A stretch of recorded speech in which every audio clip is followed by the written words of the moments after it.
Olá, sejam todos bem-vindos a mais um vídeo do nosso canal e hoje nós daremos continuidade ao nosso projeto de férias. E para quem ainda não me conhece, meu nome é João Marcelo, sou o atual monitor do projeto de ensino Matemática Aplicada e Cálculo Diferencial Aplicado, sobre o comando do coordenador Éder Carlos. Bom galera, hoje o nosso assunto é sobre função linear. Primeiramente vamos falar um pouco de coordenadas do plano cartesiano, juntamente com alguns exercícios, e depois falaremos de funções do primeiro grau e gráficos de funções do primeiro grau.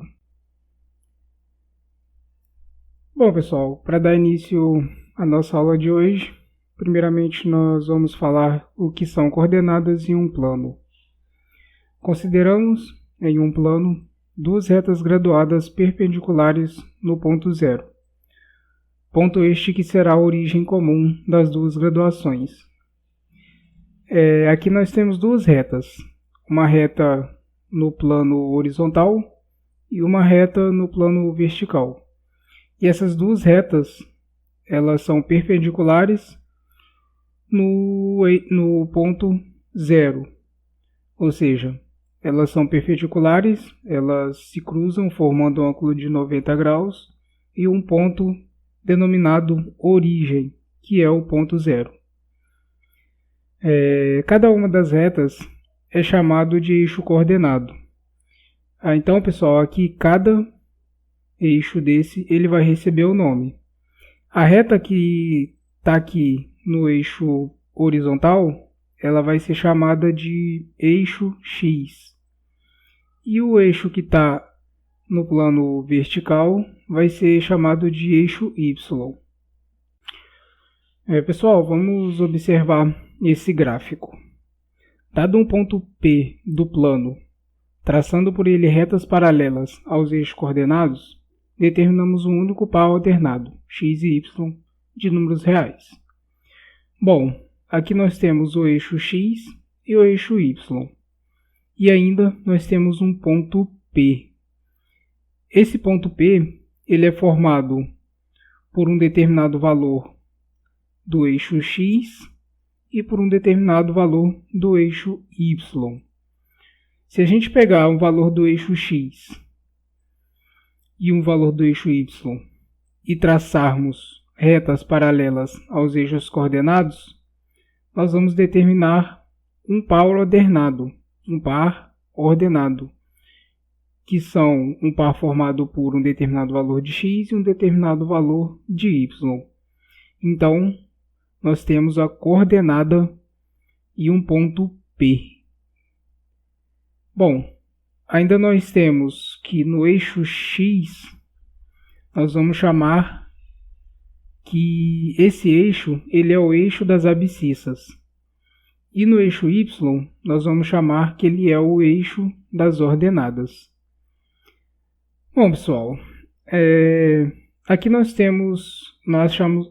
achamos um ponto, nós chamamos coordenada de P, formado por x, formado por y. E embora P seja um ponto do plano e x e y um par de números, supondo que no lugar desse x nós colocamos um determinado número do eixo x e no eixo y nós substituímos o y por um determinado valor numérico, nós podemos escrever que P ele é igual a x e y ou P de x e y. Ou seja, nós podemos representar dessas duas maneiras a coordenada de P. Bom, pessoal, convém dar nome às seguintes regiões do plano. Primeiramente, aqui nós temos o plano, que ele é formado pelo eixo das abscissas e pelo eixo das ordenadas. E os eixos eles são perpendiculares e formam aqui a origem, que é o ponto zero, onde os eixos são perpendiculares. Então, à direita da origem, no eixo X, nós temos os valores que são positivos e à esquerda da origem, no eixo x, nós temos os valores que são negativos. Já no eixo das ordenadas, nós temos que acima da origem nós temos os valores positivos e abaixo da origem nós temos os valores negativos. Bom, aqui nós temos a separação em 4 quadrantes. Então, o primeiro quadrante, nós vamos ter o primeiro quadrante, o segundo quadrante, o terceiro quadrante e o quarto quadrante. O primeiro quadrante ele vai ser formado por coordenadas positivas. Ou seja, se ele vai ter o x positivo, ele vai ter o y positivo. No segundo quadrante, as coordenadas x irão ser negativas e as coordenadas y serão positivas.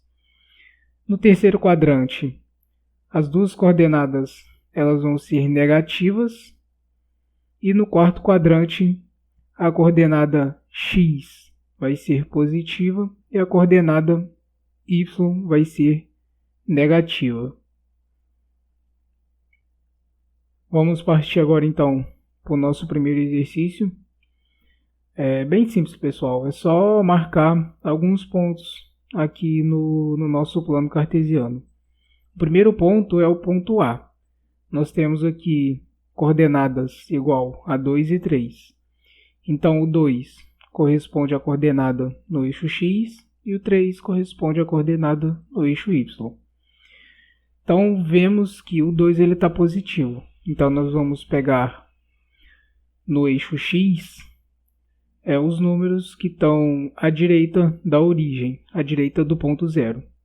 Então, nós temos aqui o 1, 2. Ponto. Determinamos a coordenada do eixo x. E agora nós vamos determinar a coordenada do eixo y, que é 3. Então, o 3 também está positivo, então ele corresponde acima da origem do ponto y, do eixo y. Então, nós temos aqui a coordenada do eixo y, do ponto de A. Então, nós temos, primeiramente, o ponto que é formado pela coordenada 2 no eixo x. Então, nós tracemos uma reta paralela ao eixo y, aqui, ou nesse sentido, paralela ao eixo y, até a coordenada do eixo y.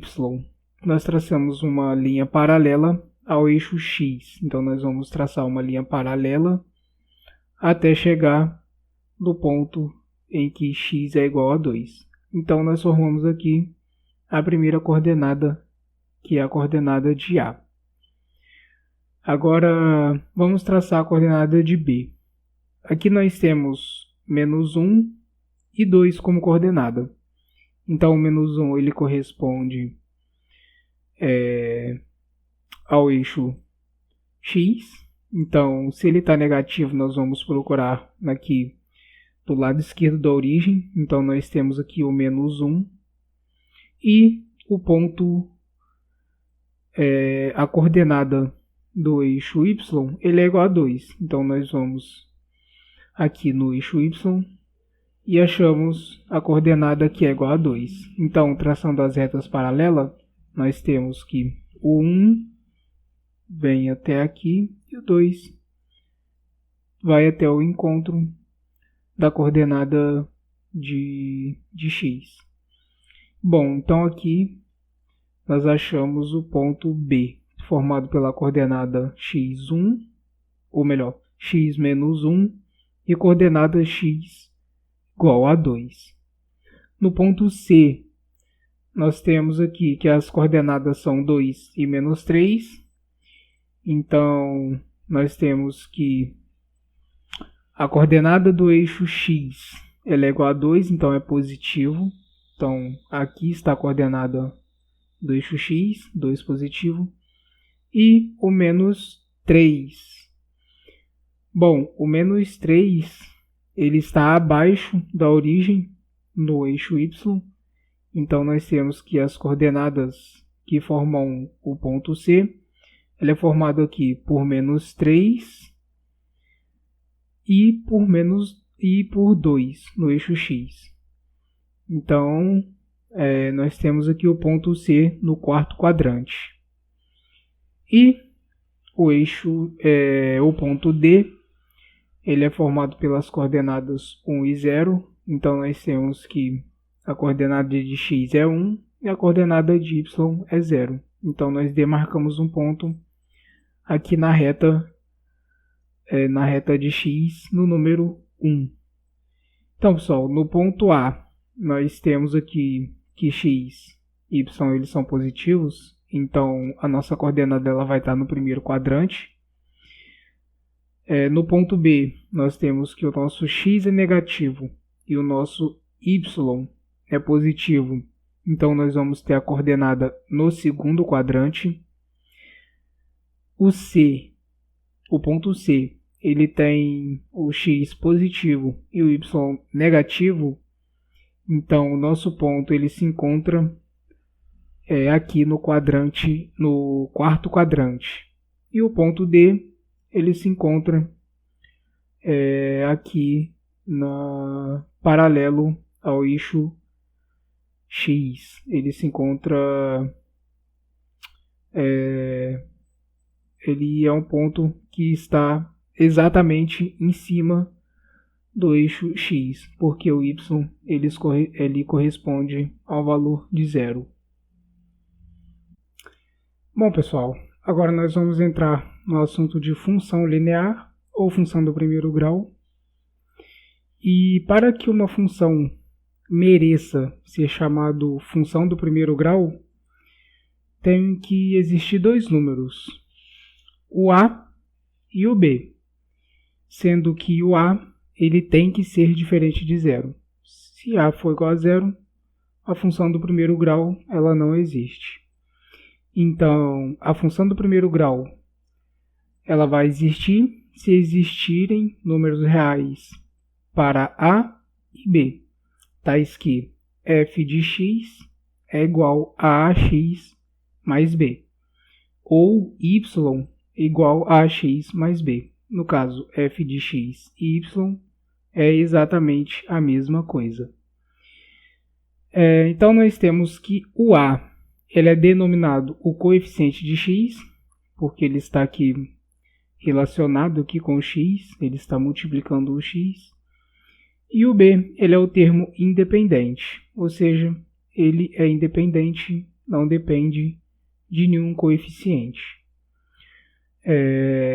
Nós também podemos chamar esse coeficiente de x de coeficiente angular, que determina a inclinação da reta, e o b nós podemos chamar de coeficiente linear. Bom, é bem fácil nós identificarmos o que é o a e o que é o b. Vamos ver alguns exemplos de algumas funções do primeiro grau. Nós temos a primeira função aqui na letra A, f de x ou y é igual a 3x mais 2. Então, o que é o a? A função ela é f de x igual a ax mais b. Então, o a, o coeficiente angular, ele sempre vai estar junto com o x. E ele vai ser diferente de 0. Então, nós temos aqui que o a, o número que está aqui junto com o x, é o número 3. Então, o a vai ser igual a 3. E o b é o número que está sozinho, que é independente. Então, é o 2. Então, nós temos que o a é igual a 3 e o b igual a 2. Agora, na letra B, nós temos que f de x é igual a menos x mais 5. Então, o númerozinho que está junto com o x é o menos 1. Então, o menos 1 ele vai ser o nosso coeficiente angular, que é o a. E o 5 ele é o número que está sozinho, ou seja, ele é o número independente, é o termo independente, que vai ser o nosso b, o coeficiente linear. Agora vamos na letra C. Qual que é o coeficiente angular? Qual que é o número A, a letra A da nossa equação? Ou melhor, qual que é a letra A da nossa função? Nós temos aqui o x, e o número que está junto com o x é o menos 3 sobre 2. Então, o nosso A ele é igual a menos 3 sobre 2. Mas e o B? Como que a gente identifica o B? Bom, aqui a gente não tem nenhum número que está sozinho, nenhum termo independente. Então, o B ele vai ser igual a zero. Ah, mas o B pode ser igual a zero? Sim, o B pode ser igual a zero.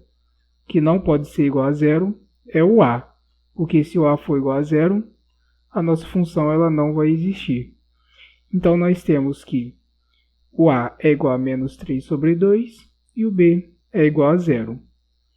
E aqui na letra D? Olha, pessoal, não vamos confundir não. Nós temos que 2 menos x sobre 2. Então, nem sempre o primeiro termo vai ser o A. Então, nós temos aqui que 2 ele é o termo que está sozinho. Ele é o número que está sozinho. Então, ele é o termo independente. Ele é o B.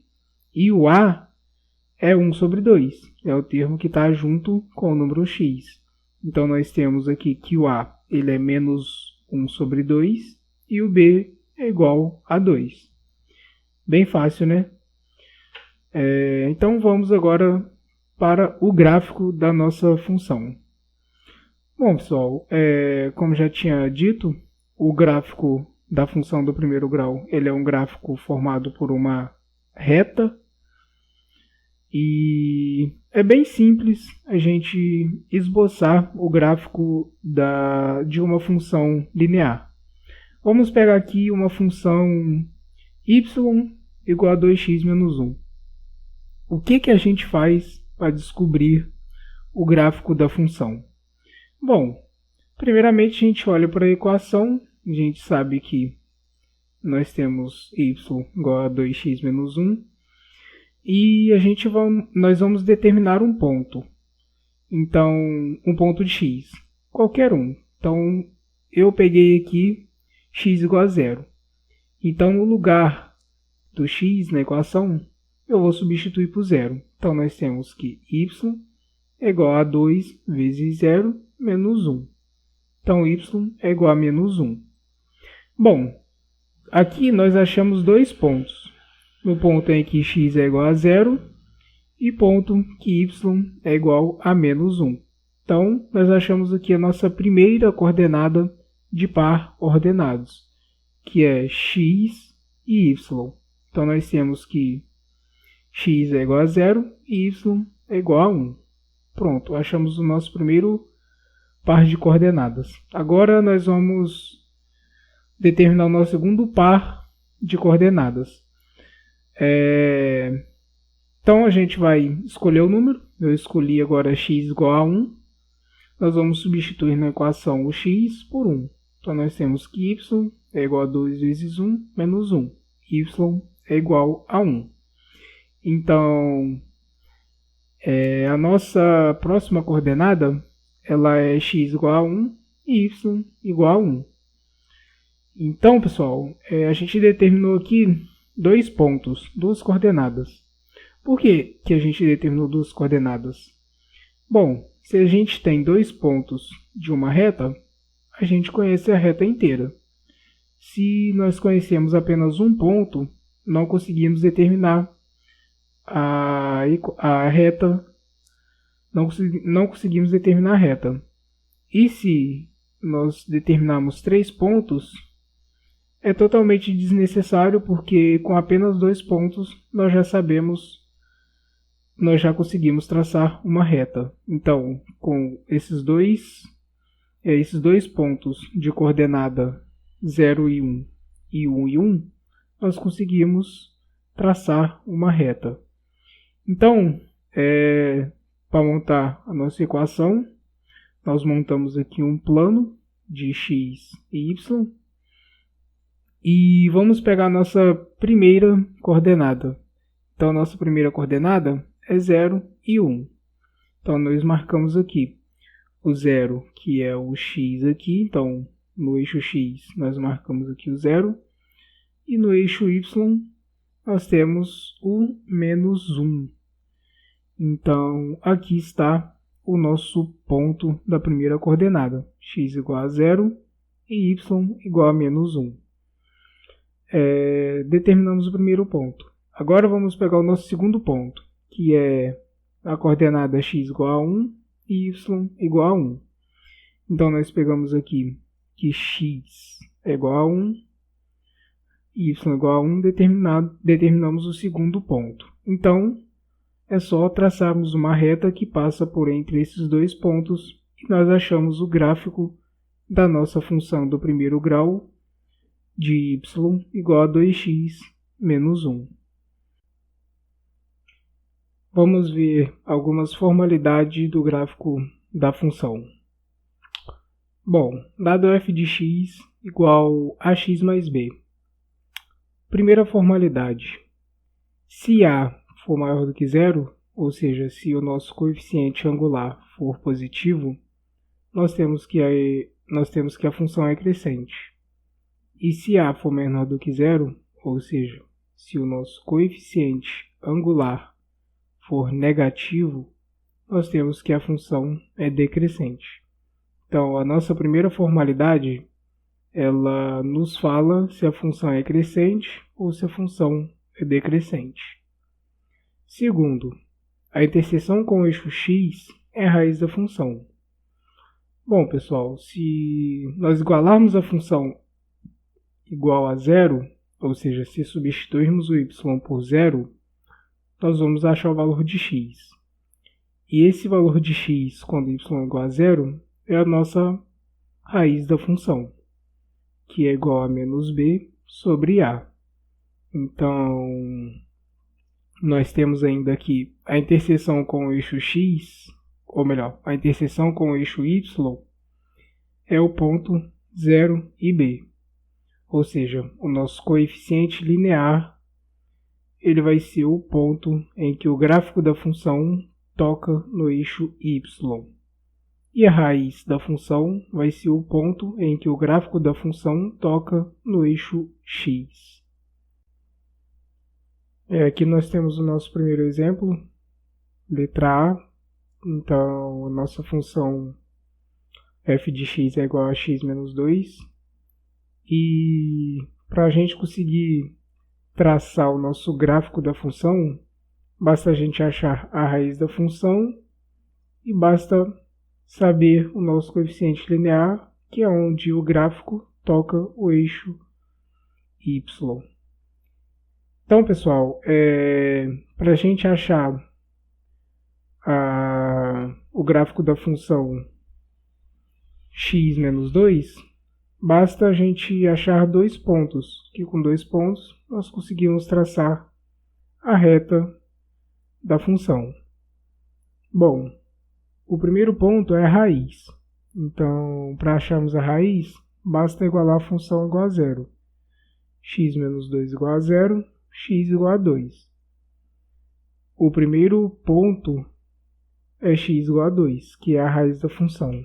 Então, nós temos aqui no nosso gráfico da função que o primeiro ponto é onde x é igual a 2 e y é igual a 0. Bom, para nós acharmos um segundo ponto e determinarmos o gráfico da função, a gente olha para o nosso coeficiente linear, porque o coeficiente linear ele vai ser o próximo ponto em que a reta, o gráfico da função, vai tocar no eixo y. Então, nós temos aqui que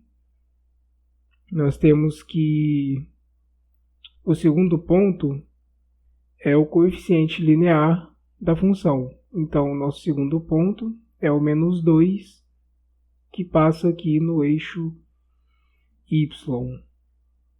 Bom, pessoal, então, para acharmos o nosso gráfico da função, basta traçarmos a reta que passa por entre os dois pontos, menos 2 e 2, e assim achamos o nosso gráfico da função. Nós sabemos ainda que se o nosso coeficiente angular ele for positivo, a nossa função ela é crescente. Então nós temos uma função crescente em que a raiz da função é igual a 2 e o nosso coeficiente linear é igual a menos 2 e a função é crescente. Assim ficou bem fácil, né, pessoal, para achar o nosso gráfico da função.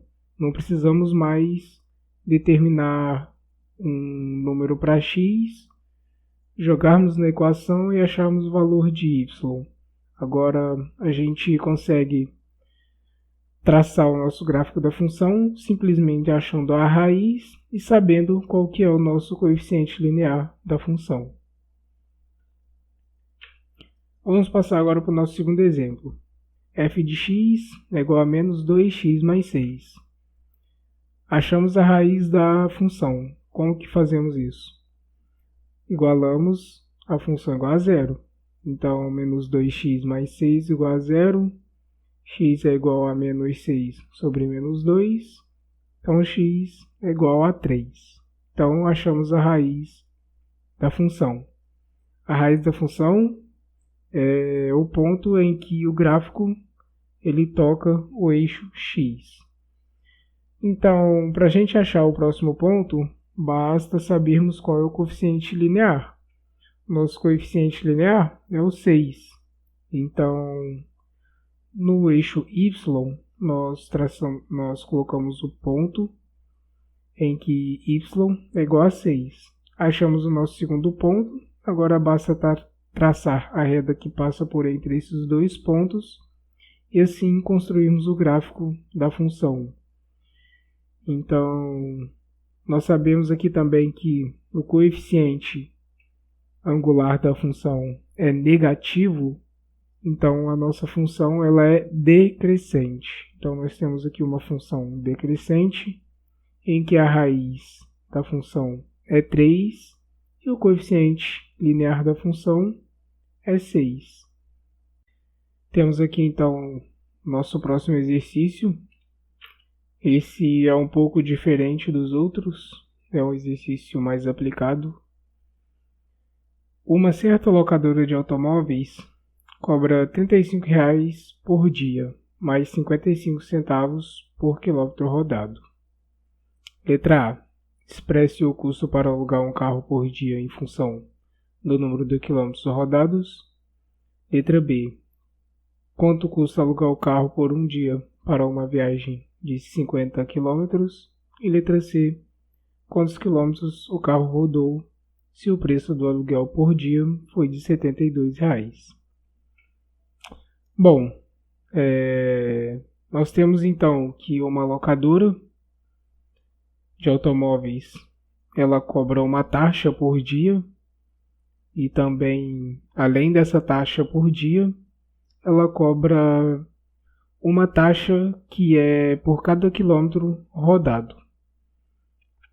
Então, aqui pessoal, nós percebemos que nós temos dois preços de aluguel nos automóveis. Primeiro nós temos um aluguel independente, que é os R$ 35, ou seja, esses R$ 35 ele é por dia, então ele não muda, ele é um valor fixo, ele não vai mudar. Se você alugar esse automóvel, você vai necessariamente, obrigatoriamente, você vai ter que pagar os R$ 35 por dia. E nós temos aqui um valor que você paga por cada quilômetro rodado. Ou seja, a quantidade em dinheiro vai depender da quantidade em quilômetros que você andar. Então, como que nós montamos essa função? Que é a letra A. Ele pediu para expressar o custo para alugar o carro por dia em função do número de quilômetros.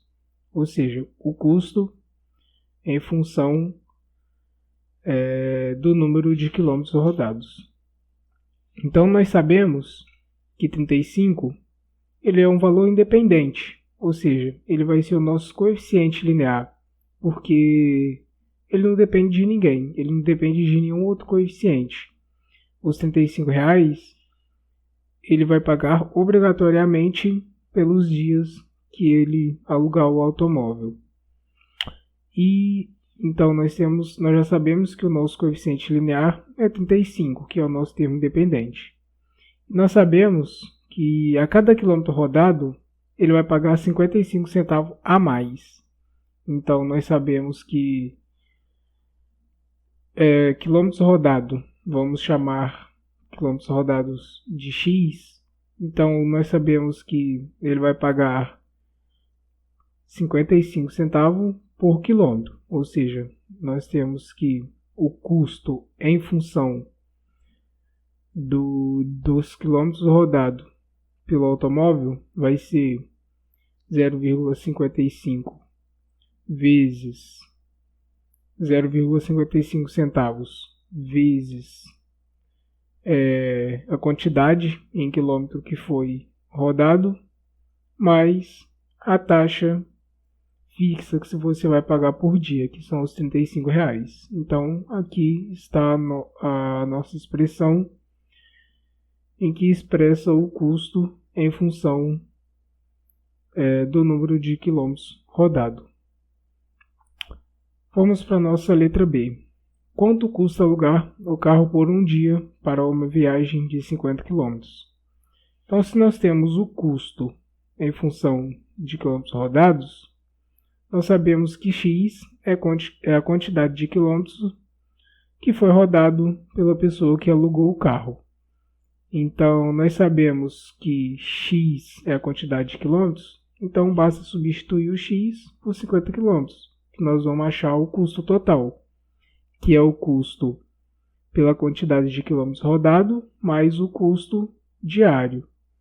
Então, nós temos que C, o custo, vai ser 0,55 vezes 50 mais 35, que é igual a R$27,05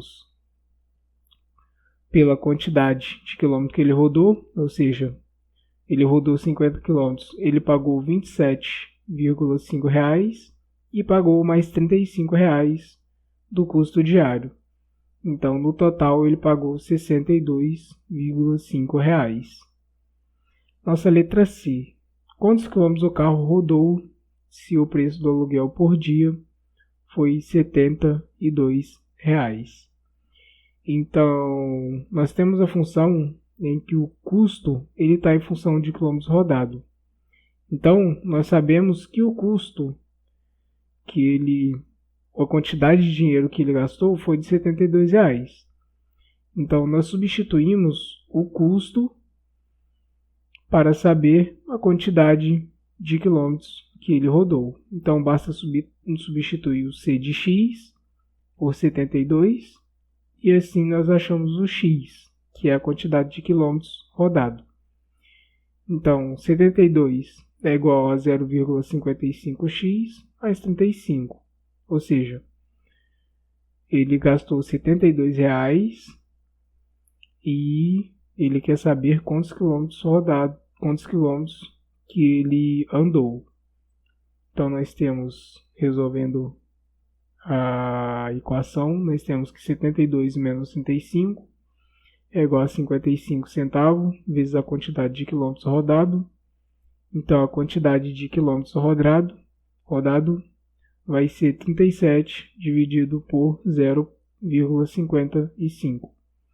Então a quantidade de quilômetros rodado por ele foi de 67,3 quilômetros. Pessoal, por aqui então nós terminamos nosso assunto de hoje.